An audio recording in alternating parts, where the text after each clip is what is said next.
Pas Natal, kita bikin pohon Natal pakai coding. Dan pas Imlek, kita bikin lampion-lampion berjejer dengan menggunakan coding. Sekarang, spesial bulan Ramadan, kita akan membuat objek-objek bertemakan Ramadan dengan menggunakan Python. Objek pertama itu yang paling sering ada di saat buka ataupun saat sahur, yaitu ketupat. Ketupat kita bagi jadi 3 bagian. Yang pertama bagian kotak luarnya, kemudian pola-pola dalamnya, dan yang terakhir itu hiasan atau gantungan-gantungannya. Oke, bunyikan tangan kalian dan ayo kita coding. Yang pertama, kita bikin dulu function yang bernama gambar ketupat yang akan menerima inputan n.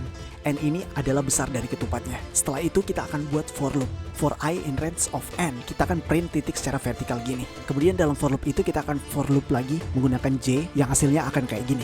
Intinya kita akan membuat kotak yang berisi titik-titik. Ini akan mempermudah kita untuk menggambar ketupatnya. Yang terakhir kita tambahkan print kosong supaya dia jadi baris baru. Kemudian kita panggil functionnya, kita masukkan parameter 7, dan seperti ini hasilnya. Nice. Jadi kita punya titik-titik di horizontal maupun juga vertikal. Tapi ini kayak masih kurang besar. Untuk membuatnya semakin besar lagi, kita tinggal kalikan dengan 2. Kita kalikan 2 untuk I dan J-nya. Kalau kita print lagi, hasilnya seperti ini. Jadi lebih besar.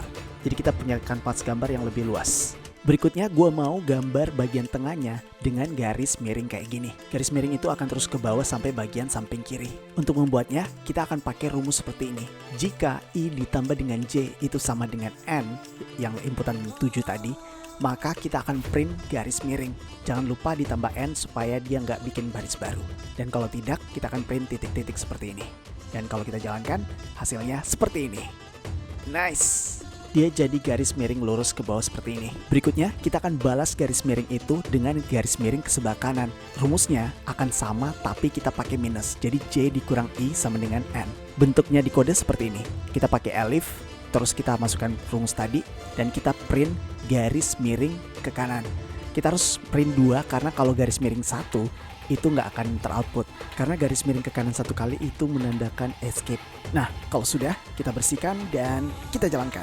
Hasilnya seperti ini. Berikutnya untuk bagian bawahnya. Untuk garis miring ke kanan bagian bawah, kita balik. Sekarang I dikurang dengan J. Bentuknya di kode seperti tadi, tinggal I dikurang J sama dengan N. Kemudian kita print garis miring ke kanan 2 kali, seperti tadi. Kalau sudah, kita save dan coba kita jalankan.